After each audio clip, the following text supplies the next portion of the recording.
Astaghfirullahalazim allazi la ilaha illa anta akhta wa ana amruka.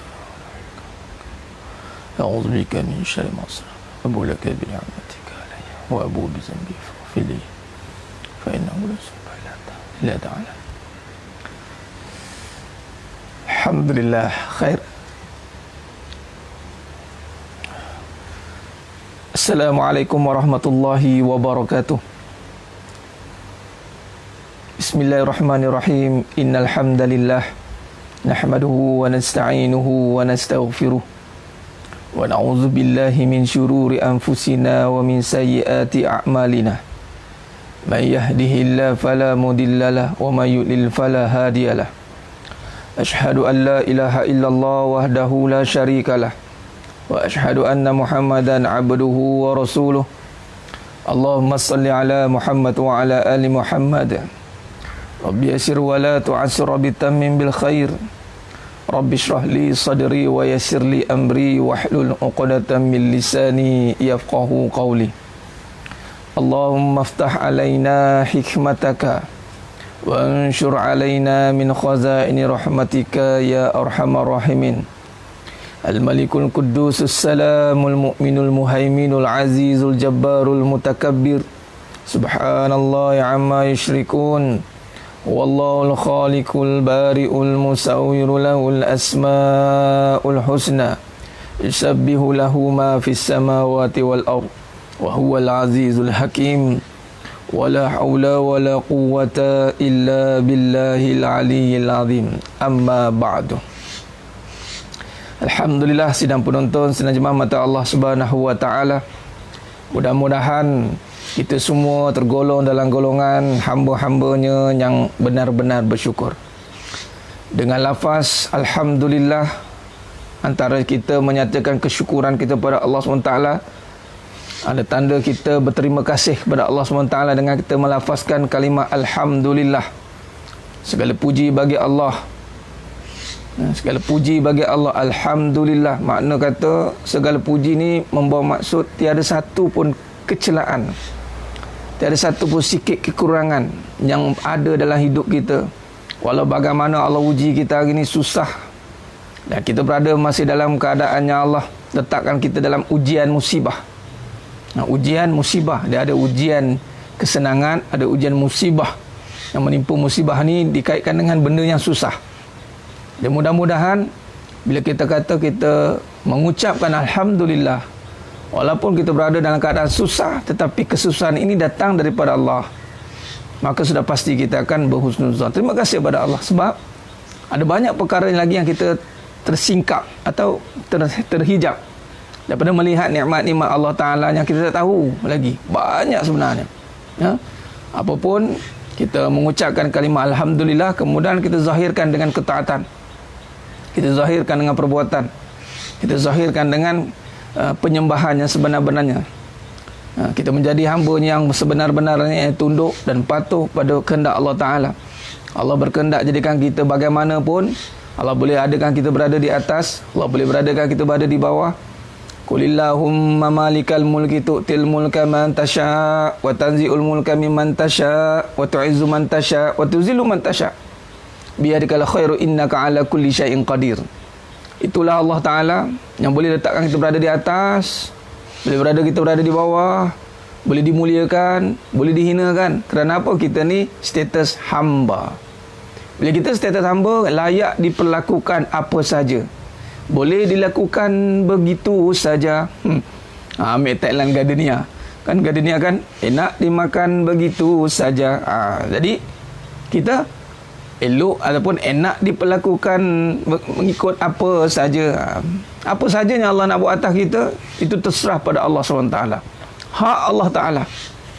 Hak kita, kita pula taat kepada Allah Ta'ala. Hak Allah, Allah boleh perlakukan apa saja atas kita.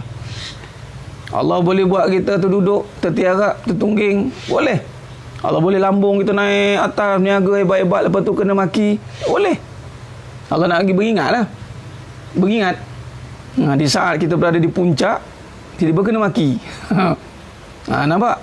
Jadi kalau nak dibanding dengan nikmat Allah dah bagi tu, nikmat dunia tu nikmat juga, tapi bila salah guna pada dunia hanya semata-mata untuk dunia, maka kita akan jadi azab. Jadi sidang penonton, sidang jemaah mata Allah SWT. Khair. Alhamdulillah. Lagi sekali kita dapat bersiaran pada pagi yang penuh barakah ni, 12 Ramadan. Kita masih berada dalam edisi khas Ramadan PKP, Perintah Kawalan Perasaan. Ingat, habis je PKP, Perintah Kawalan Pergerakan ini, kita tetap melancarkan PKP yang hakiki, iaitu Perintah Kawalan Perasaan. Apa pun kita ni nak jadikan apa berlaku kat dunia ni, kita kena convert jadikan untuk agama juga. Jadikan dia untuk perjuangan. Walaupun bunyi Perintah Kawalan Pergerakan, Allah ilhamkan Perintah Kawalan Perasaan. Tu Allah ilhamkanlah, fa'alhamaha fujuraha wa taqwaha. Allah ilhamkan kebaikan tu sebab ada kaitan, ada kena mengena. Ya, memang kita ni jarang nak kawal perasaan kita. Kita jarang nak kurungkan perasaan kita. Jadi mari ni ujian musibah, eloklah tu. Sedang eloklah. Sebab tu dalam satu nukilan saya tulis, di saat musibah kita tidak mampu bermuhasabah. Ini masa terbaik untuk kita muhasabah. Sebab saat musibah, jarang orang nak muhasabah saat senang. Jaranglah muhasabah. Banyaklah duit ni, risaulah. Jumpa Tok Guru, ya Syekh, jumpa. Ya Tuan Guru, aku ni risau. Kenapa? Duit banyak. Tak ada lagi lah orang jumpa sebab risau banyak duit. Jaranglah. Biasa kalau jumpa minta tip-tip, minta sikit petunjuk ke, minta sikit zikir-zikir, minta amalan. Sebab apa? Nak duit banyak. Tapi tak ada pun orang nak risau duit banyak. Sebab patut yang risau tu duit banyak, bukan tak ada duit. Tak ada duit tu sebab tak ada nak bayar. Tapi kalau ada banyak duit, ditanya. Kalau tak ada duit, orang tanya bila nak bayar. Kalau tak ada duit, orang tanya bila nak bayar. Tapi kalau ada duit, Allah tanya, nak buat apa? Mana lagi takut? Orang tanya ke Allah tanya? Orang yang bermakrifat dia tahu. Orang yang bermakrifat, dia sangat takut Allah tanya. Setakat manusia tanya, tak ada apa-apa kesan. Kalau Allah tanya, tak boleh jawab, ke dalam kita. Jadi saat musibah lah, saat musibah tengah susah ni, bermuhasabah kita. Kalau tak mampu, saat musibah kita tidak mampu bermuhasabah, sekurang-kurangnya PKP tu kita muhasabah. Perintah Kawalan Pergerakan, muhasabah. Perintah Kawalan Perasaan, muhasabah. Kita alihkan ke situ. Itu muhasabah tu. Mudah-mudahan di saat kita senang, kita tidak hancur. Barang siapa yang di saat musibah dia tidak mampu bermuhasabah, maka tunggulah di saat senang dia akan hancur musnah. Sebab tu tidak heran kita berada di saat kesenangan, kebanyakannya gagal dengan ujian kesenangan. Kita rasa ujian kesusahan ni dah hebat sangat dah ni. Susahnya lah. Dan dia terbukti dengan cerita Qarun. Banyak cerita yang kita boleh ketengahkan. Cerita Qarun, sepupu Nabi Musa alaihissalam. Cerita Sa'labah, sahabat Nabi SAW yang hidup zaman Nabi SAW. Sa'labah, seorang orang pengembala kambing. Ada cerita dia cukup mengingatkan kita bahawa ujian yang lebih besar, yang lebih susah, yang perlu kita hayati, yang kita perlu persiapkan, itulah ujian kesenangan. Dan ini Nabi rakamkan dalam banyak syarahan tentang, kalau tengok tentang kebimbangan Nabi kepada umatnya akhir zaman, itulah apabila dibentangkan dunia dan seisinya. Nampak? Ujian senang tu besar. Dan saat ini kegagalan kita adalah sebab kita lalai waktu senang. Waktu muda kita lalai. Kita lalai waktu muda. Kita lalai waktu sihat. Sebab Allah bagi sakit. Kalau ingat waktu sihat, insya-Allah Allah bukannya suka menzalimi hamba-hambanya. Tak. Kita yang menzalimi diri kita sendiri. Di saat sihat, kita banyak buat jahat, banyak lupa Allah, banyak ingat jalan-jalan.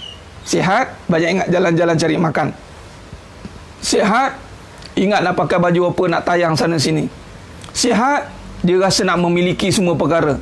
Bila sihat, dia rasa macam nak conquer semua dunia. Bila sihat, dia kumpul duit banyak-banyak. Bila sihat, dia fikir nak apa untuk anak dia akan datang, rumah nak besar mana. Bila sihat, nak kereta banyak mana. Bila sihat, nampak? Jarang nak ambil sihat, aku nak taat. Nak sihat, aku nak taat. Sekarang Allah bagi sakit. Walaupun kita tak sakit secara indirectly, tetapi dunia sedang sakit. Secara global. World Health Organization. World Health, dunia dah digezetkan dengan keadaan sakit. Nampak? Jadi bila sakit, ekonomi pun sempit. Dah. Memanglah sakit ekonomi kalau tak bergerak tak langsung hidup. Tapi punca dari mana? Kenapa ekonomi boleh sempit? Sebab Allah bagi ujian sakit. Dulu waktu sihat tak ingat. Waktu sihat kita ingat kita yang berusaha. Kita ingat sihat itu kita, bisnes kita. Allah bagi sakit, mengelumpur habis. Penin kita, habis. Kita lupa siapa bagi sihat, siapa bagi sakit. Yang kita ingat penyakit COVID-19 diwiritnya. COVID. Itu jangan wirit lagi. Lepas tu COVID duit. Oh COVID habis, duit habis. COVID duit. Dua wirit penyakit duit. Sehingga kita terlupa yang memberikan penyakit ini Allah. Sehingga kita lupa duit itu melibatkan rezeki. Sehingga kita lupa Allah Rabbi diwiritnya. Jadi ini yang kita bimbang.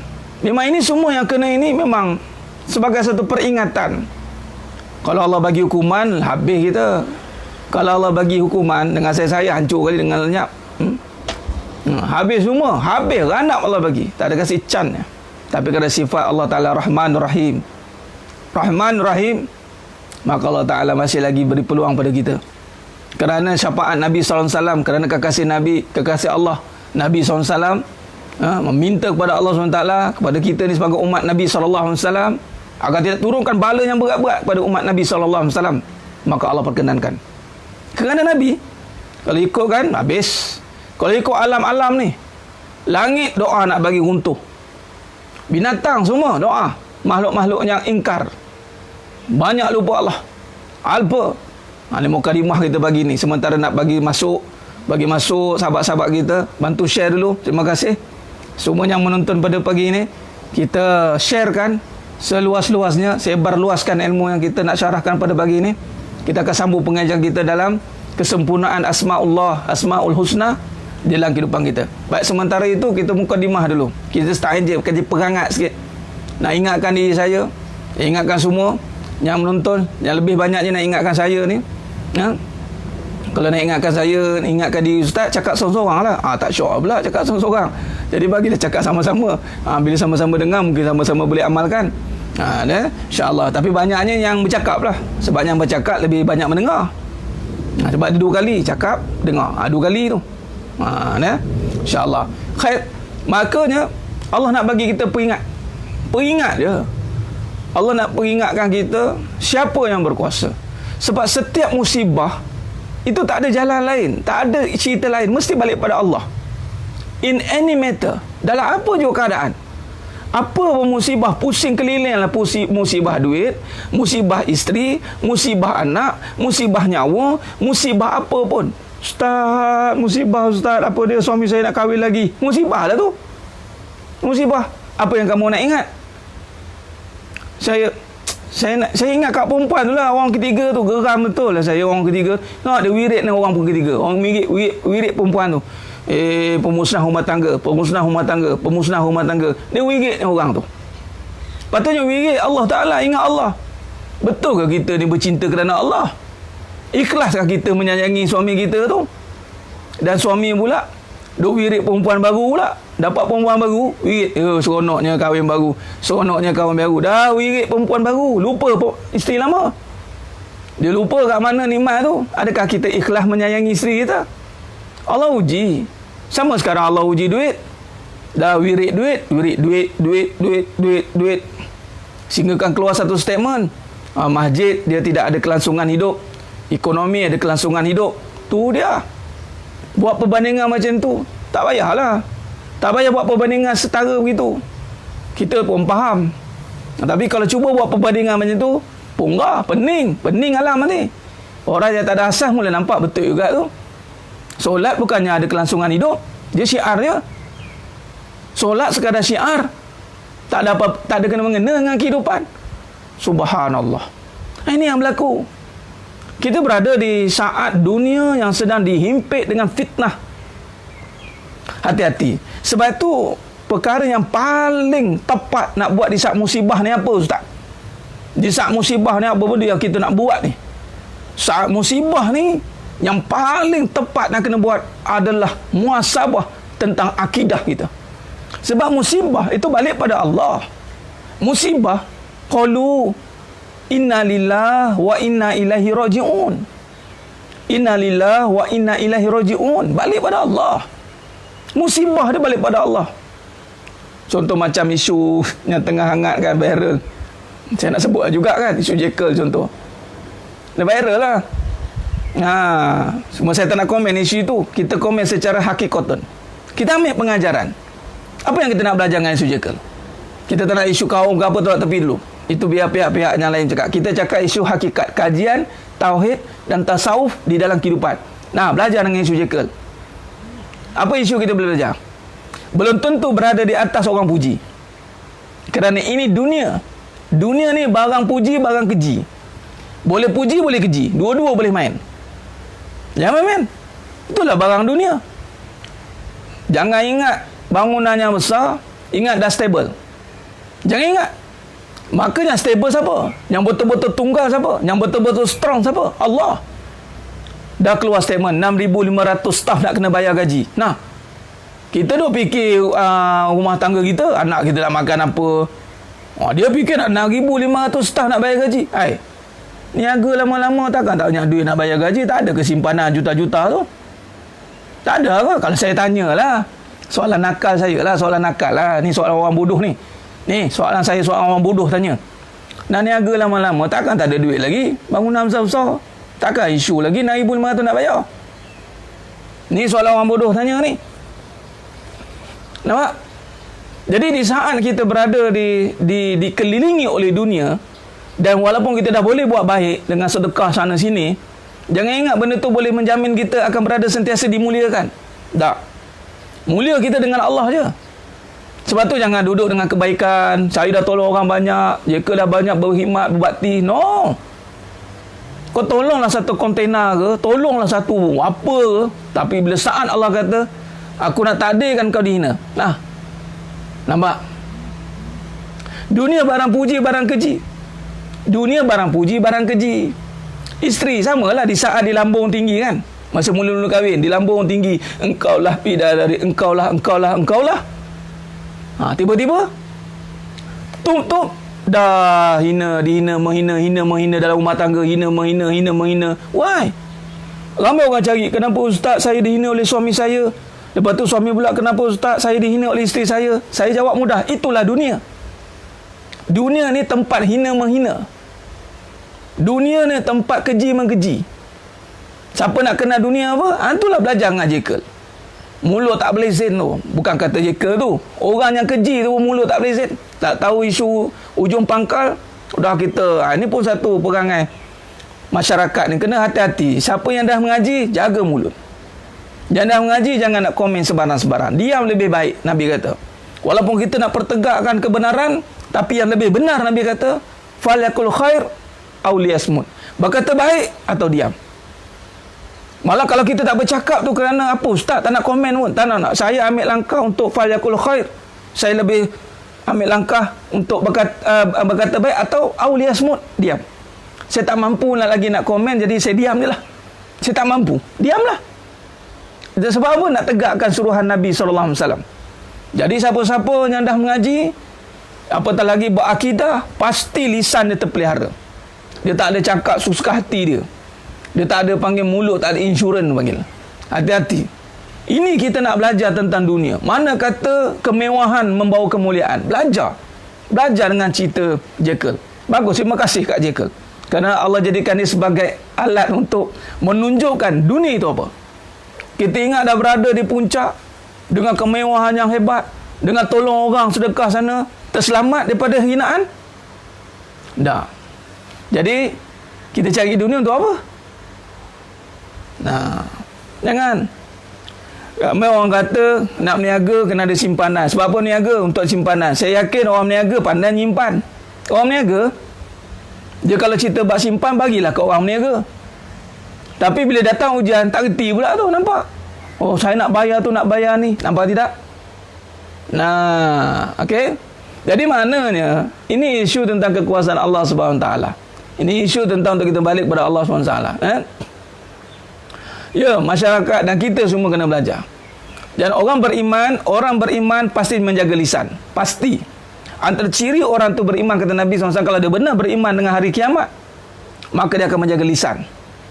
Lisan dia akan cukup jaga, kerana menggambarkan ala inna fi jasadi mudghah fa iza salahat jasada kullu fa iza fasadat jasada kullu ala wa ya qalbi. Apa saja hati dia yang buruk-buruklah. Kalau baik hati, baiklah. Dia tadi istilah mulut baik, hati jahat, jahat hati baik, mulut jahat tak ada. Jadi ibarat mulut kita ni ibarat teko. Kalau keluar kopi, dalam kopi. Kalau keluar teh, dalam teh. Malah ulama' kata, kalau di saat keluar tu yang buruk, hatinya lebih buruk. Ni ulama' kata. Kalau di saat keluar kita ni mulut yang buruk-buruk, maka dalam hati kita jauh lebih buruk. Analoginya mudah. Kita buka pintu rumah, keluar bau busuk. Pintu rumah itu ibarat mulut. Buka pintu rumah, keluar bau busuk. Maknanya dalam ada bangkai. Dalam ada bangkai. Makna dalam lebih busuk lagi. Sebab puncanya dari dalam. Jadi sedang penonton, sedang imam Allah SWT. Khair, belajarlah dengan apa yang berlaku di sekeliling kita ini, untuk kita menambahkan lagi keimanan di dalam hati, agar kita hari ini menjadi seorang insan, seorang hamba yang makin taat kepada Allah Ta'ala dari sudut keimanan, yang ini tunduk dan patuh pada Allah dari segi perbuatan, yang mana kita lebih rela untuk melaksanakan hukum hakam Allah Ta'ala. Walaupun kita tak banyak melakukan amal, tahu kita ni lemah, kana dha'ifa, tapi ketika kita melakukan satu-satu amal, kita melakukan dengan rela, kita melakukan dengan hati yang terbuka, kita melakukan dengan sangat-sangat terima bahawa kita ni hamba. Itu dia. Itu hasil daripada keimanan yang mantap, keimanan yang jelas, menyebabkan ketika dia melaksanakan amalan itu, dia melaksanakan dengan sangat terbuka hati dia. Sidang penonton, sidang jemaah mata Allah SWT. Khair. Jadi kita kena belajar. Sebab tu Allah kata, yatafakkarun. Belajar dengan apa yang aku jadikan pada alam ini. Inna fi khalqis samawati wal ardi wa ikhtilafil laili wan nahari la ayatil liulil albab. Dalam kejadian langit dan bumi, Allah kata, siang malam berganti, hanya terdapat tanda-tanda bagi orang yang berakal. Orang yang berakal ini merujuk bukan akal fikiran semata-mata, tapi akal yang didasari dengan keimanan. Dalam peristiwa bumi ni, peristiwa kejadian langit bumi, peristiwa dunia ni, tuan-tuan sedang penonton, sedang jemaah mata Allah Subhanahu Wa Taala, kita akan nampak ciri-ciri orang beriman itu apabila akalnya mampu dikaitkan dengan kebesaran Allah. Apabila matanya melihat kebesaran Allah Subhanahu Wa Taala. Jadi sedang penonton, sedang jemaah mata Allah Subhanahu Wa Taala. Khair, insya-Allah. Maka itulah dia start enjin perangat. Jadi jaga-jaga. Bab dunia ni hati-hati. Barang dunia, barang yang boleh dipuji, boleh dikeji. Tapi orang beriman, dia tidak mencari puji pada dunia. Sebab dia tahu barang dunia bukan puji yang kekal. Sebab orang puji-puji ada makna. Orang puji-puji tu ada makna, dia panggil. Ada makna. Ada makna apa? Dia nakkan apa ada pada kita. Bagus. Bagus dia ni. Dia nak apa yang ada pada kita. Cuba kalau tak dapat apa yang ada pada kita, dia keji je lagi. Itu dunia. Itulah dunia. Tapi orang beriman tidak begitu.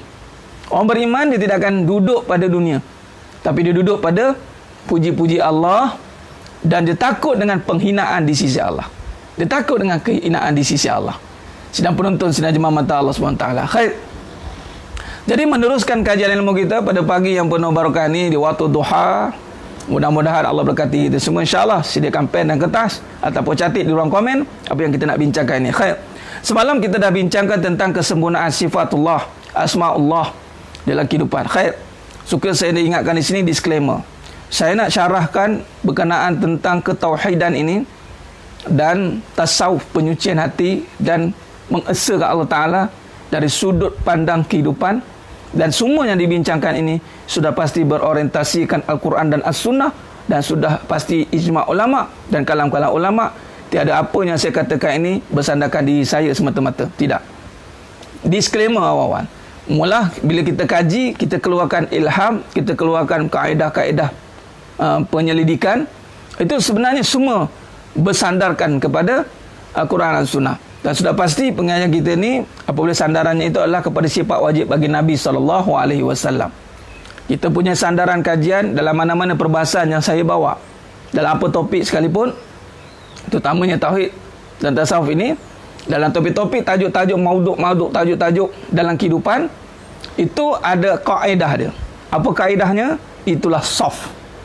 Ini belajar, dia panggil takrif ataupun uslub ataupun kaedah maqasid, bagaimana mensyarahnya. Ini kaedah syarahannya. Ini kaedah soft.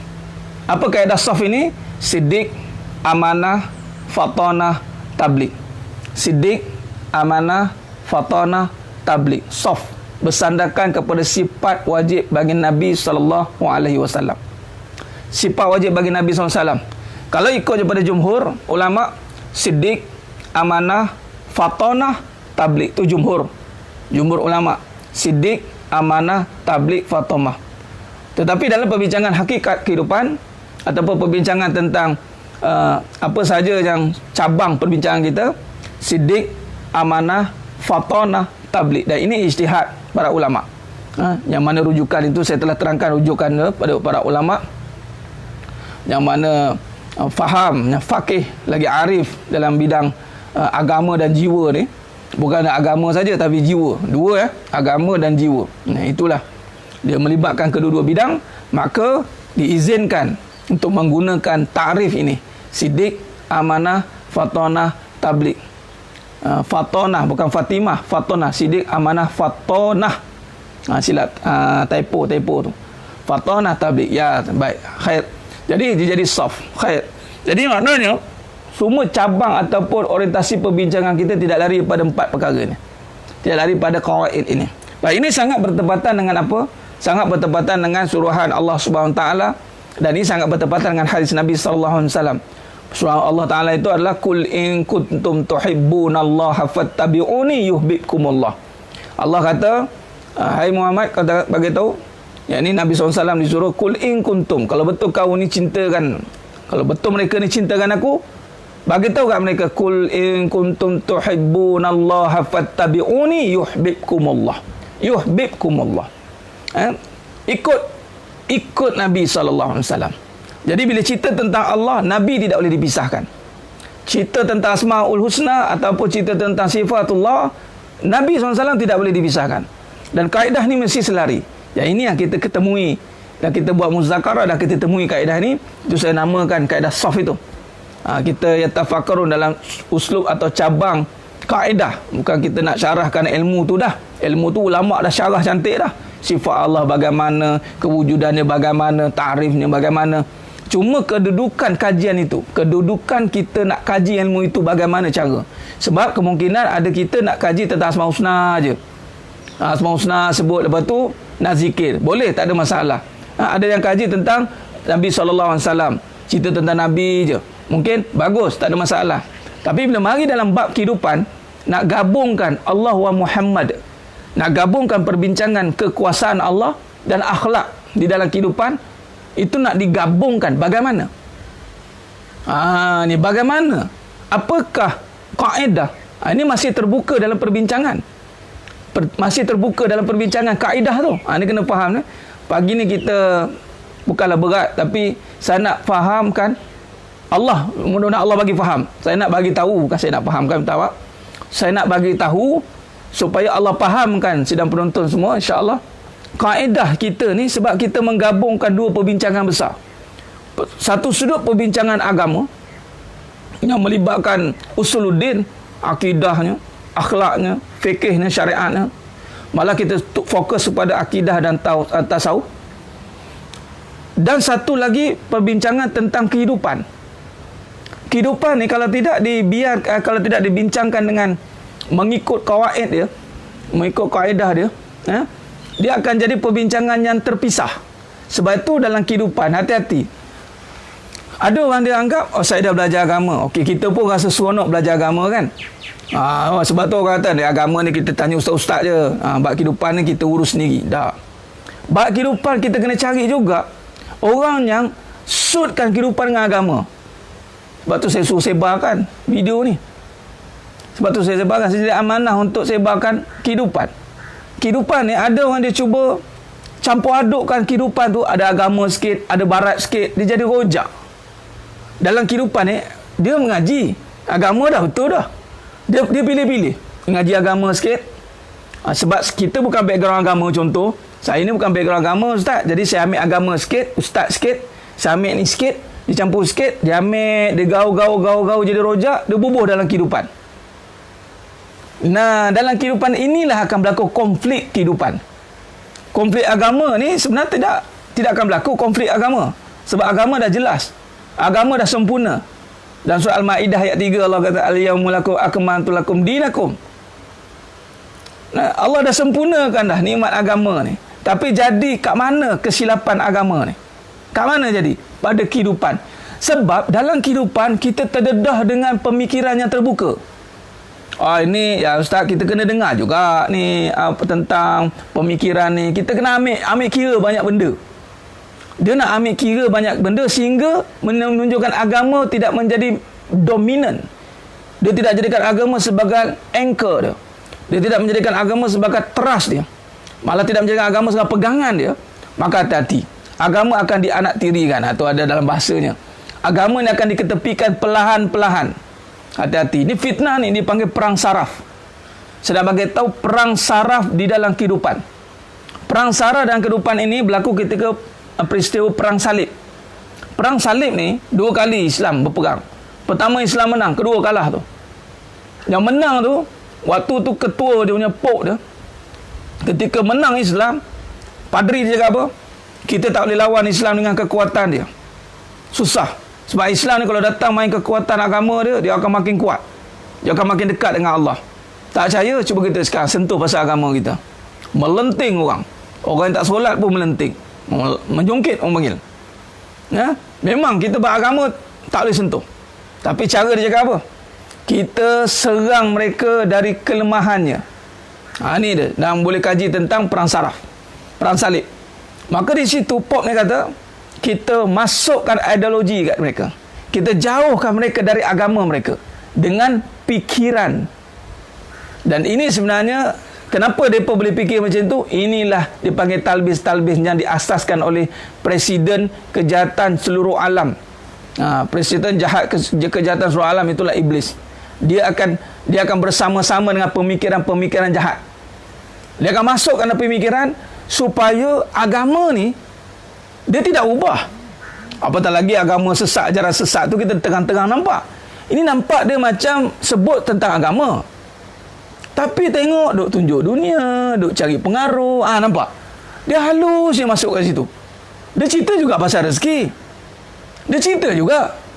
Ni yang paling susah nak beza ni. Dia ngajak juga orang untuk berinfak. Dia ngajak orang juga untuk rezeki. Dia cerita juga tentang kuasa Allah. Tetapi bukan ahlinya. Ini yang bahaya. Semalam ada seorang sahabat kita, ustaz saya pada Indonesia, semua saya tak pasti dia pada mana. Ustaz Muhammad kan, dia muzakarah dengan saya dalam live, dalam chat. Dia kata berhati-hati ustaz, dia bagi pendapat dan jelah dia keluarkan pendapat supaya ustaz, saya cukup bimbang dengan keadaan akhir zaman ini yang bukan ahlinya berbicara. Hati-hati. Cerita semalam ada orang yang bawa saya, cerita bagi tahu ada satu video, ustaz boleh tak cerita bab ini? Dia cerita tentang hati. Cerita tentang hati, perasaan wanita. Hatilah, dia tulis hati, tapi apa yang cerita tu perasaan. Saya susah nak komen orang ni, tak kerti. Tapi tak apalah, saya tak jawab lagi inbox dia tu. Saya akan bagi guideline dia. Sebab saya nak bagi tahu, dia akan kemelut dekat kehidupan tu. Contoh baru-baru ni yang dah lama lah, jangan dikaitkan dengan nombor kan, Al-Quran. Cerita pasal Al-Quran. Buka-buka nombor, rujuk Al-Quran, betul tak? Numerologi panggil, numerologi, penomboran. Ada dalil, cerita dalil Al-Quran, saya guna dalil Al-Quran. Dia bukan guna dalil Al-Quran, dia bersandangkan nombor baru cari Al-Quran. Tu hati-hati. Saya punya kaedah bila duduk pada siddiq, kita tahu nak kilah macam mana. Siddiq ni mula-mula kita tengok kebenaran. Dia cari apa asas dia. Dia tengok Al-Quran, tapi apa asas dia? Asas dia nombor. Dia pergi tengok nombor 3, Dia tengok nombor dulu baru tengok Al-Quran. Bukan dia tengok Al-Quran dulu. Nah, ni masalah. Walaupun akhirnya dia pergi pada dalil Al-Quran, tapi dia punya orientasinya nombor. Tanpa sedar. Sama juga yang main kala-kala. Minta maaf kalau ada yang main kala-kala dalam ni. Saya cakap tu tegang lah. Saya bercakap sebab saya pun melaluinya. Saya kajilah juga sikit-sikit. Yalah, kaji dengan cara orang bodoh lah. Ha? Dia tengok kala dulu. Dia tengok kala dulu, kesan kala. Kemudian dia cari dalil untuk mengiyakan kala itu. Akhirnya orang akan tengok apa? Dalil Quran atau kala? Kala. Akhirnya orang pegang kala purple nari. Kala purple nari dia akan meningkatkan perasaan kita. Orang akan mula cerita Al-Quran, Nabi, di situ lah. Saya tak kata kala tu salah. Kala tu pun kejadian Allah juga. Memang ada dalam sistem badan kita tujuk, dia panggil ilmu Kundalini, dia panggil Kundalini.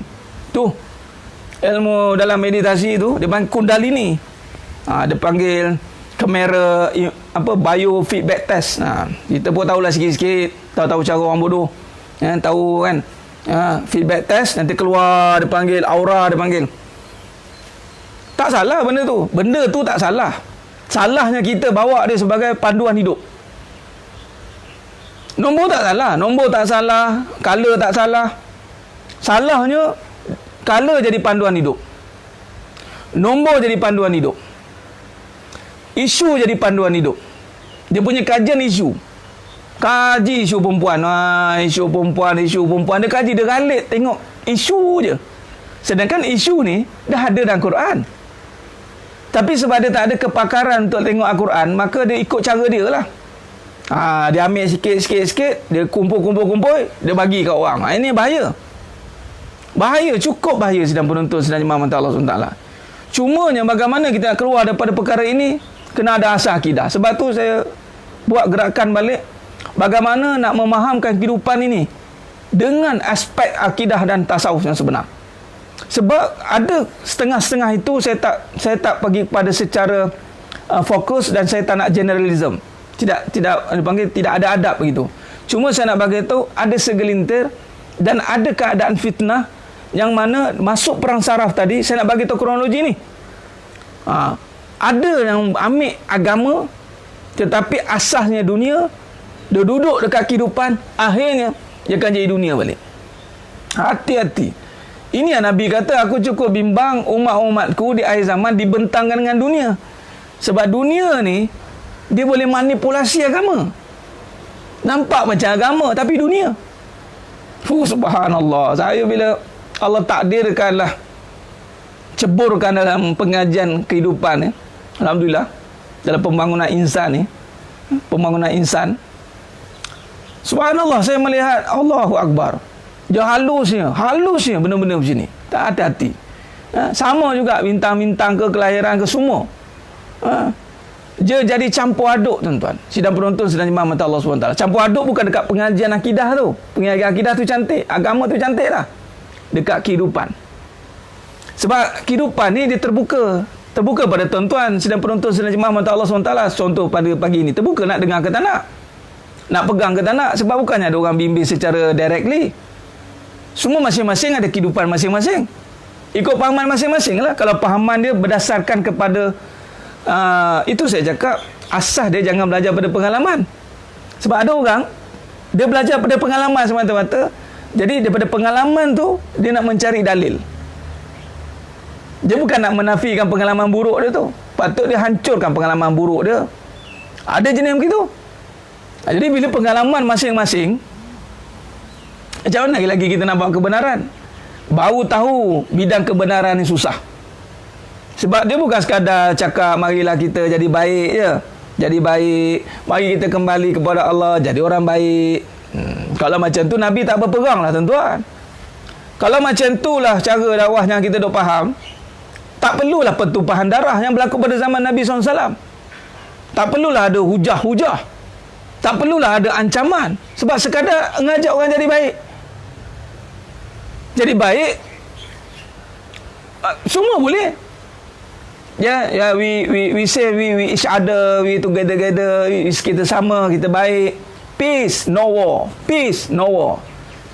Peace Organization. Ada Peace Organization. Worldwide punya. Keamanan, mereka pun sebut tentang keamanan. Nampak? Buka, search tengok. Sekali-sekala buka sikit minda ni biar teropong sikit. Peace Organization. Tapi ceritanya yang akan jadi pertembungan ni, yang akan betul-betul yang anak Allah kata jadi musuh ni, adalah apabila kita nak letakkan kepada asas kehidupan bersandarkan akidah. Sebab nak menegakkan nama Allah. Ni baru kita cerita asas ni. Nak menegakkan nama Allah ni, itulah berorientasikan Nabi SAW. Sebab itu barang siapa yang cerita tentang kehidupan tidak bersandarkan kepada Nabi SAW, saya buat satu konklusi, dan ulama meletakkan bahawa batil. Dia bukan cedok-cedok ya. Dia bukan belajar cedok-cedok, copy and paste, tempel-tempel, no. Dia mesti ada groundwork dia panggil. Dia mesti ada kajian dia. Dia mesti ada asas daripada Al-Quran dia. Dia asas pada sunnah, dan kena ada rujuk pada ulama tahqiq, barulah dia akan nampak ilmu tu bukan sebarang-barang orang bercerita tentang kehidupan. Bukan sebarang-barang dia berjaya jatuh bangun, kemudian ajar tentang kehidupan. Tak semudah itu nak ajar kehidupan sebenarnya. Sebab kehidupan melibatkan semua perkara. Malah kehidupan yang paling besar tunjangnya adalah iman. Iman tu jangan main-main. Jadi bab keimanan ni bukan benda yang boleh suka-suka kita cerita berdasarkan pengalaman. Kehidupan asas dia keimanan. Bayangkan, keimanan asasnya adalah akidah, tauhid. Bila asal tauhid, kena letak dengan Nabi SAW. Letak daripada Nabi SAW. Seperti mana kata Imam Ghazali rahimahullah ta'ala ni dalam kitab rujukan saya ni sekarang ni, Tazkiyatun Nafs. Tazkiyatun Nafs ya. Kalau kita lihat bagaimana, kalau kita nak kaitkan tadi, bila kata beliau mari pada akidah, kehidupan ni akidah, iman, ini nak membawa nama Allah. Ini satu cabaran yang cukup susah. Sebab hidup mencari nama sebenarnya. Kita boleh sebut nama Allah, tapi kita nak terlihat diri kita. Nakai kita ni, Allah, na'udzubillah min zalik. Nakai kita ni, kita nak ajar dakwah tentang Allah, tapi menyelinap masuk untuk who am I, untuk perkenalkan diri ni. Bukan nak perkenalkan Allah. Kita banyak nak perkenalkan diri, sedangkan diri itu dah kenal dah. Hina, aimani, buruk, lemah. Tapi cuba menyelinap dengan elemen dunia tu. Hati-hati. Sebab tu bila kita tengok daripada mengetahui akan segala kesempurnaan itu milik Allah, kaitkan dengan sifat salbiah bersandarkan suratul Ikhlas. Ini kronologi dia. Bila kata semua kehidupan itu iman kembali pada Allah, itulah kembali kepada suratul Ikhlas. Bila kata suratul Ikhlas, kemudian mesti kembali kepada Nabi SAW. Sebab Allah kemudian cerita tentang Nabi SAW. Nabi SAW itu cerita tentang sifat tadi, sifat wajib bagi Nabi. Innama bu'astu li'utamima makarimal akhlaq. Maka kata Allah, kata pengarang, yakni kata Imam Ghazali rahimahullah ta'ala, mengetahui bahawa segala kesempurnaan itu milik Allah kerana Dia adalah Tuhan, dengan menyadari bahawa dirinya banyak kekurangan kerana Dia adalah hamba Allah. Dengan menyadari segala kesempurnaan itu milik Allah, maka diri ini secara tak langsung akan nampak kekurangan dan kehinaan. Satu. Maka ini merupakan perkara kedua yang harus diperhatikan dalam perbahasan yang mana kita nak terjemahkan ni. Kesempurnaan nama Allah dipanggil, kalau dalam bahasa ilmiah ni, takhalluq bil asma'ulillah. Berakhlak dengan nama-nama Allah SWT. Nampak? Berakhlak. Sebab tu bukan kata sebut Asma'ul Husna je. Kalau kita duduk pada pengajar Asma'ul Husna, itu dia mesti ada kaedah akhlak. Sebab di sini kata Imam Ghazali rahimahullah ta'ala, perbahasan dipanggil takhalluq bi asma'ulillah, yakni berakhlak dengan nama-nama Allah. Nah, ada lagi nama kita? Tak ada. Yang akan ada nama siapa? Allah dan Rasulullah sallallahu alaihi wasallam. Barulah tertegak kalimah syahadah tu. Kalau masih ada nama kita, mana tertegak kalimah syahadah? Ada dua nama, aku kaya, aku pandai, aku cantik, aku bijak, akulah semua. Sifat-sifat sempurna itu. Sebab tu dah dalam perbahasan ini dibawakan perbahasan tentang kesempurnaan nama Allah dalam hidup tu. Bukan sempurnanya kita. Nak sifat Allah tu yang sempurna. Sidang penonton, sidang jemaah mata Allah Subhanahu wa taala, kan? Baik, maka di sini berakhlak ni, yakni mengikuti dipanggil tauladan atau teladan yang baik daripada akhlak Allah dengan melalui perbahasan tentang memahami tentang Nabi SAW. Nah, maka apabila perbahasan tentang takhaluk ini, yakni kita nak menyerap, maknanya kita nak, saya ringkaskan perbahasan, kalau kita nak berakhlak dengan nama-nama Allah ni, contoh Allah tu Maha Penyayang. Berakhlak dengan nama Allah itu maksudnya kita nak jadi hamba yang penyayang. Tetapi bukan kita terus, maka dia kena melalui dipanggil, ini bahasa ilmiah, tadi takhaluk, ini dipanggil menyerap, tahakkuk dipanggil, atau dalam bahasanya, dalam maknanya menyerap ataupun menghayati dalam dirinya Nabi SAW. Dia kena melalui Nabi SAW. Dia tak boleh tiba-tiba pergi asma Allah. Dia tak boleh. Dia tidak boleh tiba-tiba, Ustaz ambil, saya nak jadi hamba Allah yang penyayang, Ustaz. Nabi kat mana Nabi? Sebab tu ada orang yang ngaji, minta maaf, ada segelintir yang ngaji asma Allah, dia tolak Nabi. Sebab dia dah rasa nampak dia je yang boleh, dia boleh apply sendiri. Salah. Dia mesti melalui Nabi. Sebab Allah tu Rabbul Jalil, Nabi adalah kekasih Allah. Dia mesti ada permission. Kita siapa? Kita nobody. Kenapa nobody tiba-tiba boleh jadi somebody? Nah, somebody itu adalah Nabi SAW. Nabi lah yang mulia. Kita menumpang kemuliaan. Jadi tahakkuk dipanggil menghayati, yakni sifat-sifat mulia, yakni mahmudah dalam dirinya Nabi SAW. Jadi ini bertepatan dengan surah At-Taubah ayat 128. Kata Allah berfirman yang bermaksud sesungguhnya, surah At-Taubah ayat 128. Sesungguhnya, itu namanya tahakkuk, itu menyerap dan menghayati, dan boleh dikaitkan dengan soft tadi. Sebab tu saya gunakan soft. Yakni menghayati itu kita gunakan kaedah soft dalam perbincangan kita. Khair, sambung. Bertepatan dengan firman Allah Subhanahu wa taala dalam surah At-Taubah 128. Sesungguhnya telah datang kepada kamu seorang rasul daripada golongan kamu sendiri, iaitu Nabi Muhammad sallallahu alaihi wasallam. Golongan ni maksudnya manusia lah. Di kalangan manusia yang kita boleh ikut teladan manusia. Sebab tu Allah tak jadikan Nabi ni daripada malaikat, payah nak ikut. Bila kata manusia, kita boleh ikut sebab kemanusiaan ada sifat yang sama. Yang kata lagi, sambung surah Taubah 128, yang menjadi sangat berat kepadanya sebarang kesusahan yang ditanggung oleh kamu, yang sangat tamak yang inginkan kebaikan bagi kamu, dan dia pula menumpahkan perasaan belas serta kasih sayangnya kepada orang-orang yang beriman. Nampak? Ni contoh Nabi. Nampak? Sifat Allah Asmaul Husna itu, Asmaul Lillah, kasih sayang Rahman Rahim itu telah diterjemahkan oleh Nabi SAW. Itu nampak apa? Contoh, sangat berat kepadanya sebarang kesusahan, yang ini sangat mengambil berat, dan sangat belas kasih kepada hamba-hambanya, kepada orang-orang yang beriman. Nampak? Baik. Dari perkataan ini kita dapat simpulkan daripada surah Taubah 128 itu, dari perkataan ini dapat kita simpulkan bahawa seseorang yang mengikuti Rasulullah sallallahu alaihi wasallam pasti baginda akan sampai kepada kesempurnaan. Sedangkan orang yang mencari jalan yang tidak mengikut Rasulullah SAW pasti dia akan tergincir pada kesesatan. Ini saya cakap ni.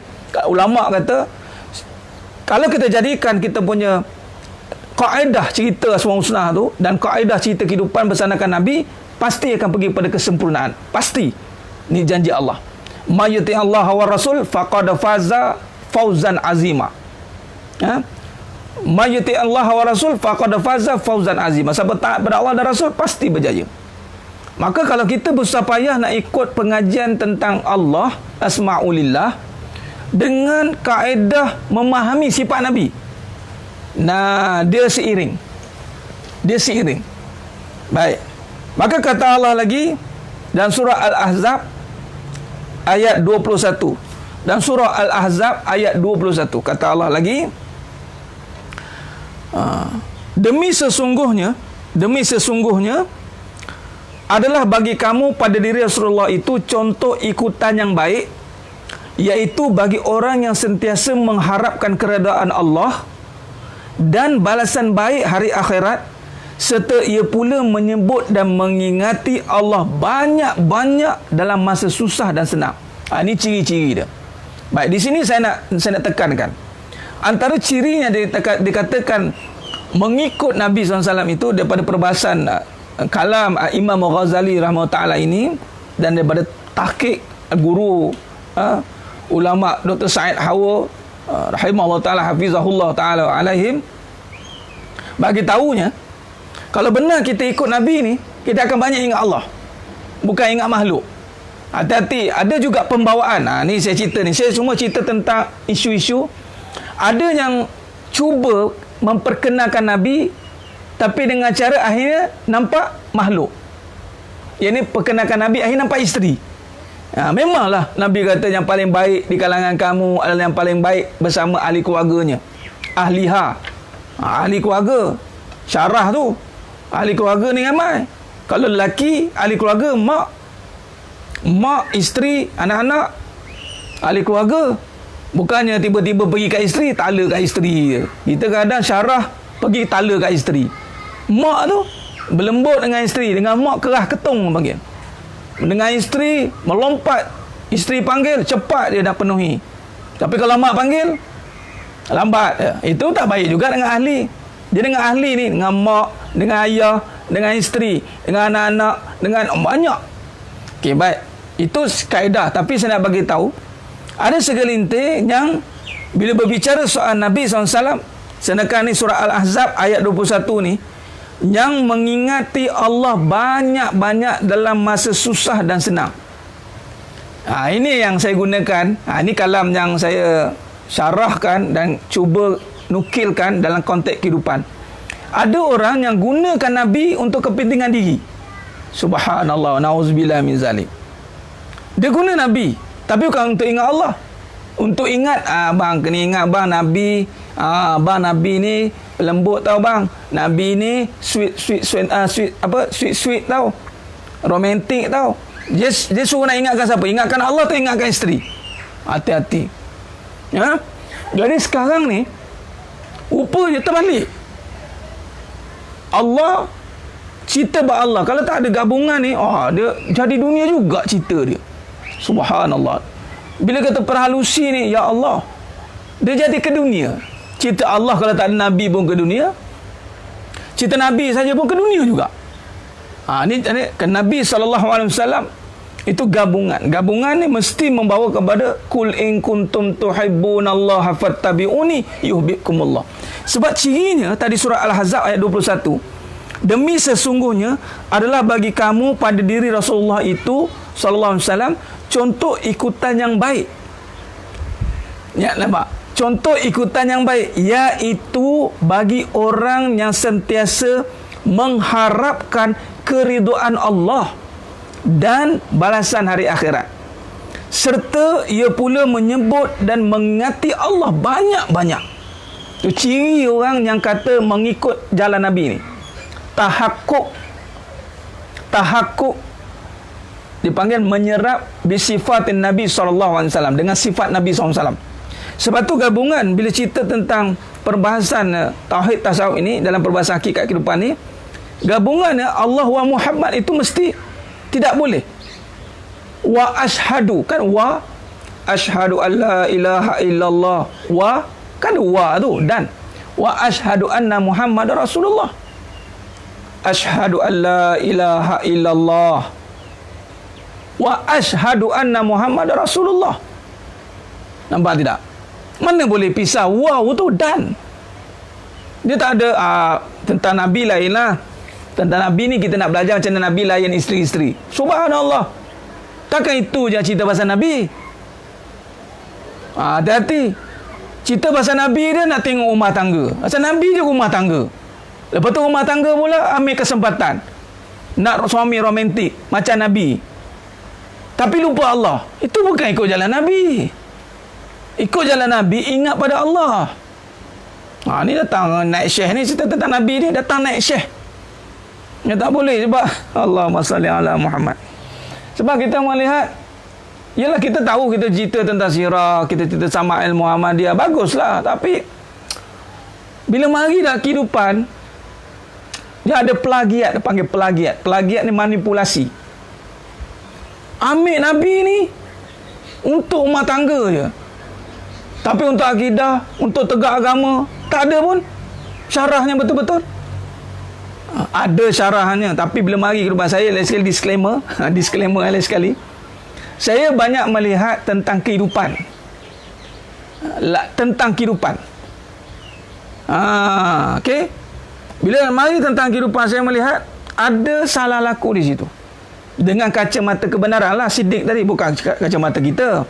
Saya tak nampak apa, tapi dengan menyingkapi dengan tabir kebenaran, nampak dengan ilmu kebenaran. Subhanallah.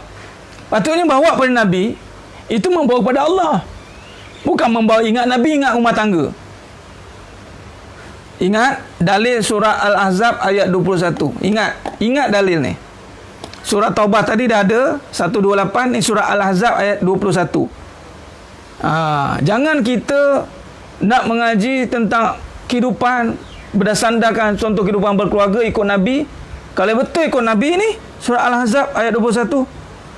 Dan di sini kata Imam Al-Ghazali rahimahullah, tidak dikatakan dia telah benar-benar mengikut Rasulullah SAW. Ini kata Al-Imam Al-Ghazali rahimahullah, dan Dr. Said Hawa rahimahullah hafizahullah ta'ala alaihim. Ini saya ambil bulat-bulat, bukan kata saya, bukan kalam saya.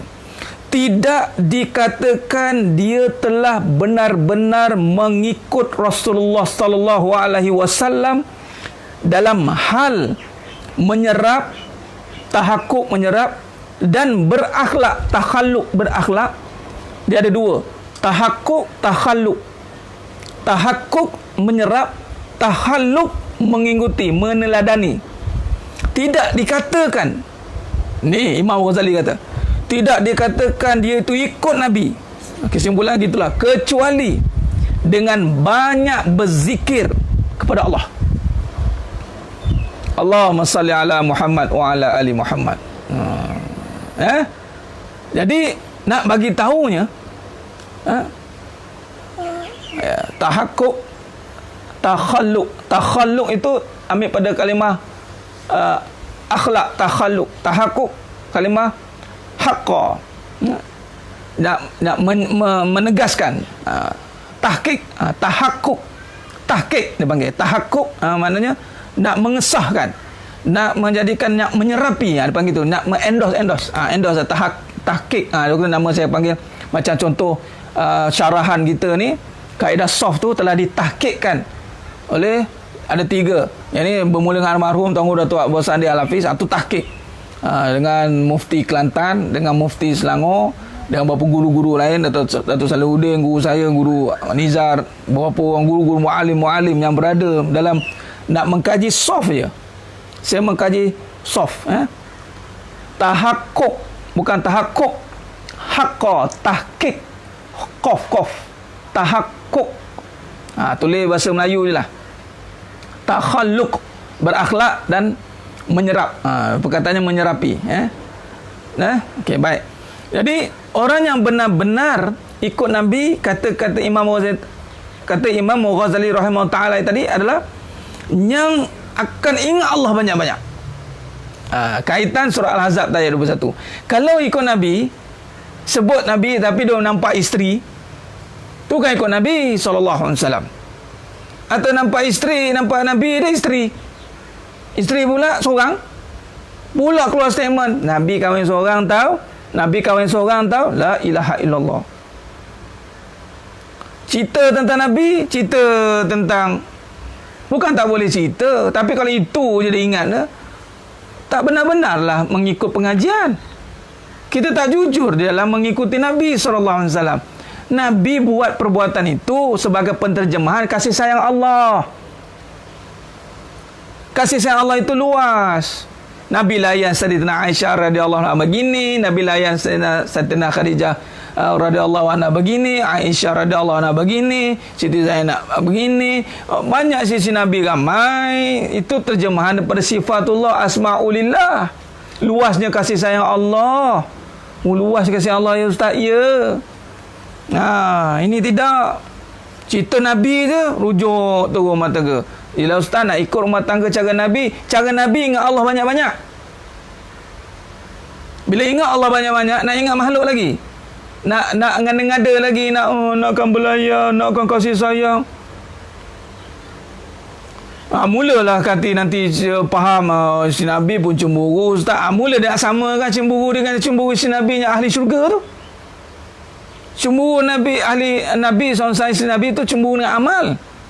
Cemburu dengan amal Sayyidatina Khadijah radhiyallahu anha, mengikut hebat beramal. Yang mana hasad, bukan cemburu, hasad yang dibenarkan. Ilmu yang mengamalkan ilmunya, orang yang berharta yang menginfakkan hartanya di jalannya. Kita sentuh dalam hadis Bukhari Muslim. Kita semua benda kita nak cemburu. Kahwin lagi cemburu, layan lebih cemburu, semua benda nak cemburu. Tak bagi birthday cemburu, apa yang cemburu. Lepas tu hidup terburu-buru. Lepas tu sebut ikut Nabi. Ikut Nabi SAW tapi takut. Takut dengan makhluk. Takut suami kahwin lagi. Ikut Nabi apa? Subhanallah. Ini jangan. Saya bertanggungjawab apa yang disampaikan ni. Jangan salah bawa perbincangan tentang Nabi SAW. Terutama dalam bab rumah tangga. Jangan nak patternkan pada makhluk. Sebab dalam dalil ni mengatakan itu menuju kepada Allah Subhanahu Wa Taala. Nabi sebagai representatif, wakil Allah, yang mana nak menterjemahkan kasih sayang Allah Ta'ala, sehingga syariat kahwin itu hanya pada Nabi je, yang khusus, dipanggil syariat khusus, yang Nabi je boleh kahwin ramai. Yang mana turun syariat fankihu tu, masna wa sulasa wa ruba', yang mana dulu orang Arab dulu memang kahwin ramai, turun syariat 4. Siapanya Islam 4. Mana yang ramai isteri kurangkan, pilih yang mana kamu yang betul-betul nak, tinggalkan, pisahkan, ambil 4 saja. Tapi Nabi lebih. Kenapa? Kerana Nabi ini representatif wakil Allah. Untuk bagi tahunya, Nabi je yang layak untuk mengemudi kasih sayang ni. Lebih. Bukannya ni. Subhanallah. Ya. Baik. Cara Nabi ingat Allah banyak-banyak. Khair. Jadi, sidang penonton, sidang jemaah mata Allah SWT, jadi memerlukan kepada bimbingan. Bimbingan. Khair. Jadi cara daripada kajian hakikat kehidupan dan kajian tentang perbincangan kita ini yang paling penting. Di sini kata Imam Ghazali rahimahullah kata, perkara yang paling penting untuk diikuti itu adalah sifat-sifat baginda bagi Nabi SAW itu adalah siddiq, amanah, fatanah, tabligh. Dan ini kita nak jadikan sebagai teras. Jadi alhamdulillah perbincangan kita ini right on track. Right on track.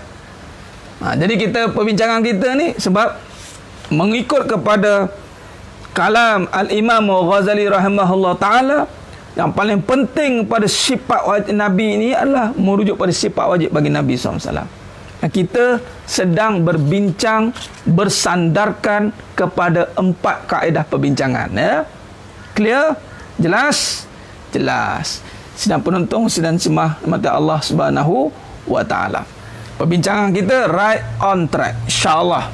On track mana? Itu tidak lari pada 4 perbincangan sifat wajib bagi Nabi SAW, berkisar daripada kalam ulama Al-Hujjatul Islam Al-Imam Ghazali rahimahullah ta'ala, daripada karangan Dr. Said Hawa rahimahullah ta'ala, hafizahullah ta'ala alaihim. Tak perlu nampak kubur pun tak apa, Tuan Analiza, Puan Analiza. Nampak Allah. Nampak Allah. Kita nak belajar sekarang ni adalah untuk bawa balik kepada Allah. Kita nak bawa balik kepada Allah SWT. InsyaAllah orang yang ada Allah, dia tidak akan ada cemburu, hasad tak ada. Dan dalam hati penuh dengan kasih sayang. Bagaimana ada kebencian? Tidak boleh duduk dua perkara dalam satu masa pada hati itu. Kebencian tidak boleh duduk dengan kasih sayang. Sama ada dia benci atau sayang. Kan Nabi kata tadi? Sama ada dia buruk atau baik. Dia tak ada dua campur. Baik campur buruk tak ada. Benci sikit, sayang sikit. Cemburu tanda sayang, Ustaz. Tak ada. Itu batil. Saya cakap tu terang. Perasaan itu. Malah kalau baik campur buruk, kita dah tahu kan formula jadi apa? Jadi beruk. Kena faham tu. Tak ada main campur-campur. Dia jelas. Nak sayang ke nak benci? Kalau benci, elemen kebencian akan datang. Mazmumah. Sifat-sifat kebencian, cemburu, iri, dengki, ujuk, takabur, semua akan datang. Semua sifat keburukan akan masuk. Kalau dia memilih untuk sayang, maka sifat kelembutan, latif, halim, semua akan datang. Pilih. Ada akal yang waras, ada iman yang jelas, dia boleh memilih. Tapi kalau akal dia tak waras, iman tidak jelas, masih terburu-buru, masih ada keliru, masih ada dunia, dia tidak boleh memilih, malah dia akan terjebak dalam kecemburuan dan hasad dengki. Hati-hati. Sebab tu kita boleh tengok dari segi kalam dia. Sebab tu kalau orang yang syarahkan berdasarkan perasaan, kita boleh baca, kita boleh bau lah. Ni berdasarkan perasaan. Sebab kebanyakan dia akan menampakkan manusia. Kalau dia bercakap menampakkan Allah Subhanahu Wa Taala, itu kalam kebenaran. Khair. Jadi sidang penonton, sidang jemaah mata Allah Subhanahu Wa Taala. Baik, kita sambung sikit. Maka di sini perbahasan tentang sifat-sifat ataupun nama-nama Allah Taala dalam kehidupan manusia. Asma'ulillah ini, yakni kita nak melihat bagaimana penglibatan kita sebahagian daripada nama Allah itu melalui kaedah soft.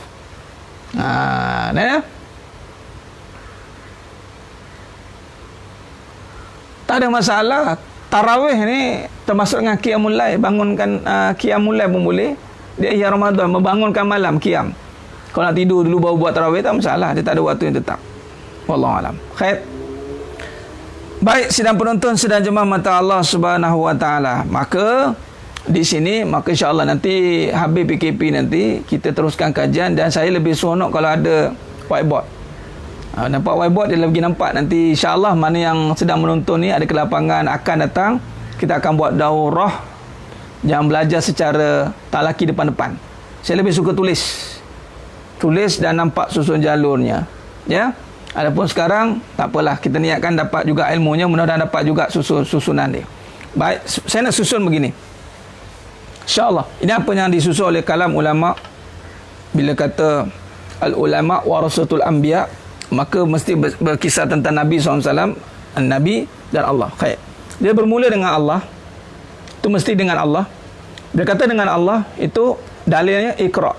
Iqra bismi rabbikal ladzi khalaq. Ini saya dah sentuh dah semalam, saya nak perjelaskan lagi. Dia kena ulang-ulang sebab ni berkenaan dengan iman. Iman ni kena ulang berkali-kali. Fazakir fa inna dzikra tanfa'ul mu'minin. Dia kena ulang dan ulang dan ulang dan ulang, insya-Allah. Khair. Baik. Okey, baik. Bermulanya dengan Iqra bismi rabbikal ladzi khalaq. Iqra bismi rabbikal ladzi khalaq. Bermula dengan nama Allah. Itulah surah Alaq. Khair. Bila kata bermula dengan nama Allah, itu ke mana nak bawa itu? Maka nama-nama Allah Ta'ala ini, kesempurnaannya itu diletakkan pada Nabi SAW. Bukan tak ada kita tau. Jangan salah faham pula. Dia bubuh kat kita perasan, saya lah yang sayang Ustaz. Oh, perasan lagi. Itu kan kadang tu, dia mengaji asma Allah, masih ada penyakit hati. Sebab dia letak kat diri. Dia tak boleh. Asma Allah Ta'ala ni, adabnya letak kat Nabi. Turun pada Allah, turun pada Nabi. Daripada Nabi ni baru kita ambil dia, kita ikut cahayanya. Itu kata cahaya-cahaya tu, cahaya-cahaya petunjuk tu. Nurun ala nur, nur ala nur. Surah An-Nur ayat 35.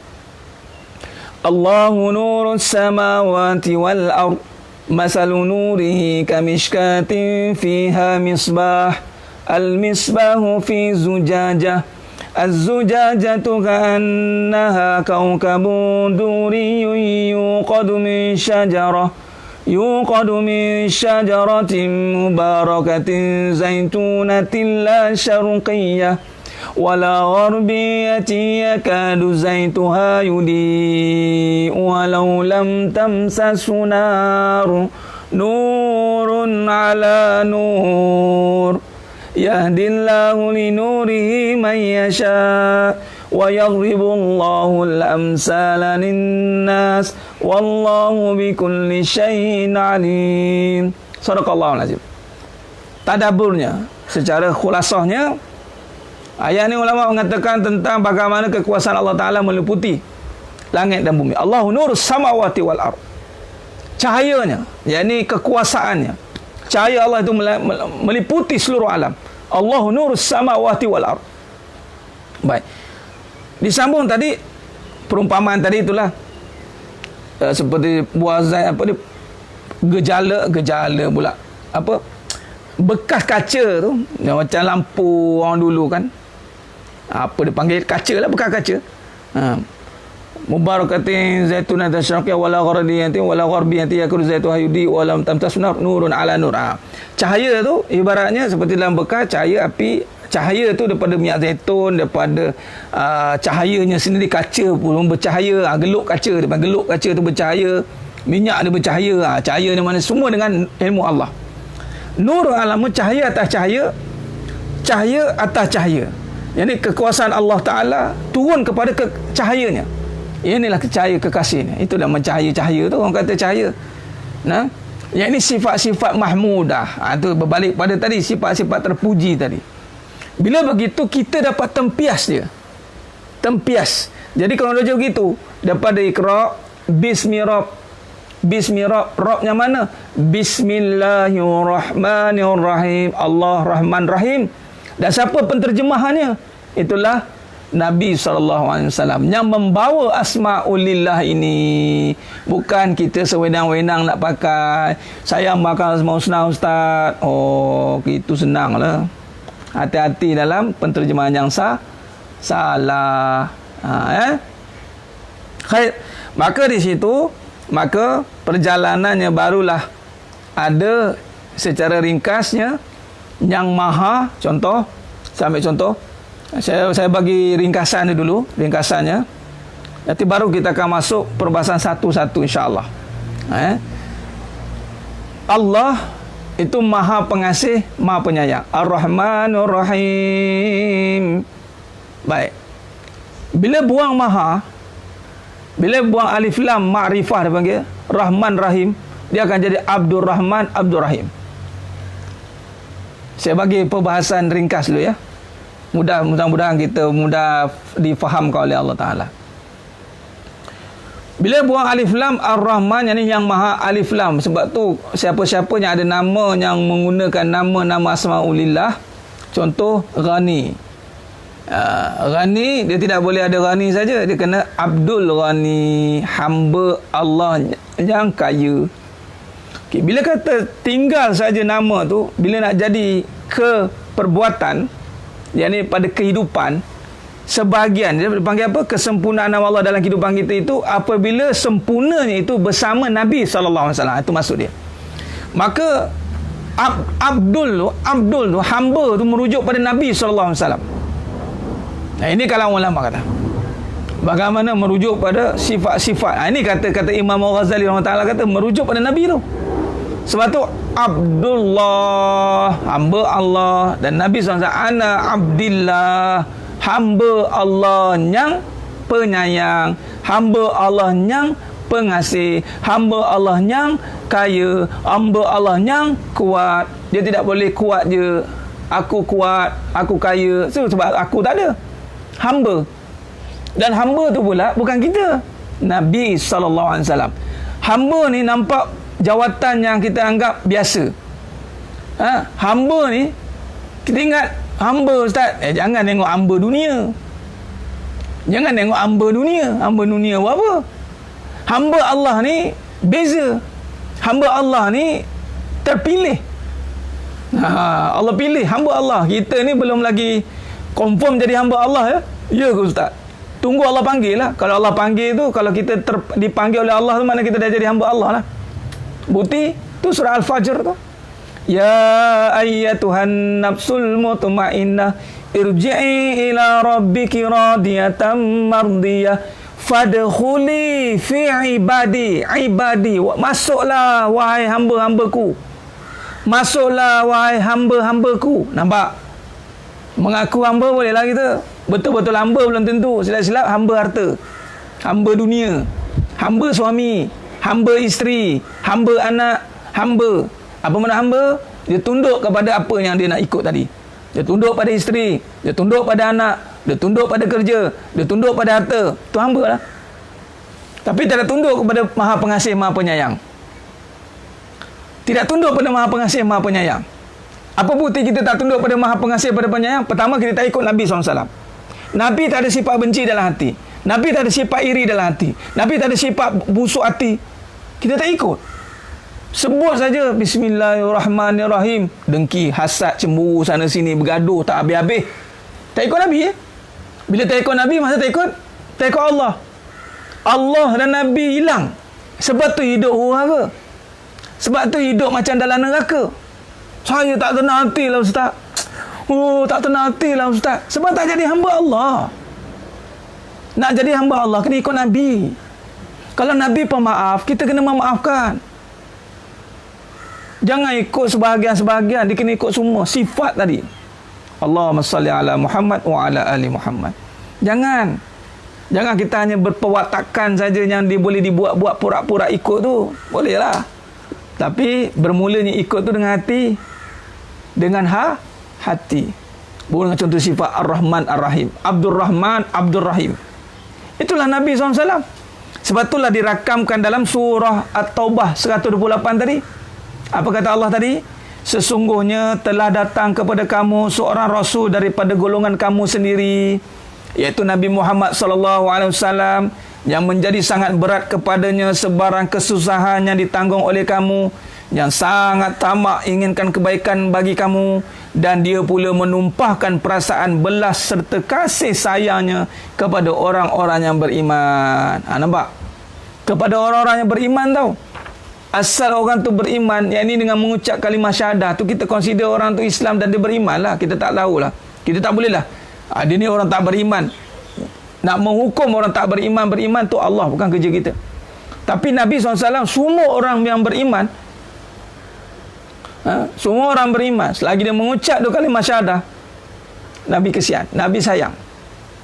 Bayangkan kita pilih.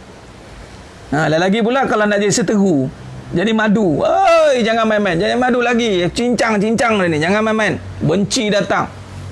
Habis. Pesaing kita, musuh kita. Padahal kawan kita tu, saudara kita, se-Islam, se-syahadah, dengki. Allah Rabbi. Tahu pun jadi. Sebab apa? Dalam hati tak ada Nabi. Tak ada hati, tak ada Allah dan Rasul. Tak ada. Bila hidup tak ada Allah dan Rasul, habis. Habislah. And over, nak cerita apa lagi? Game over lah. Jadi senang penonton, senang jemaah mata Allah SWT. Khair. Jadi maknanya nampak, maknanya Abdullah itu merujuk pada Nabi SAW.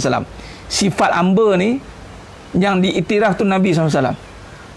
Kita ni baru nak belajar jadi hamba Allah. Allahumma salli ala Muhammad wa ala ali Muhammad. Kita ni baru-baru nak belajar jadi hamba Allah. Sebab kita banyak lagi terkesan dengan benda. Banyak lagi terkesan dengan susah, banyak lagi terkesan dengan senang, banyak terkesan dengan keduniaan. Jadi kita tak terkesan dengan Allah Ta'ala, kita tak terkesan dengan Nabi SAW. Kita banyak ada intention, kita banyak lagi kendak-kendak dalam hati yang bersarang dalam diri ni, nafsi-nafsi ni, nafsu, aku-aku ni.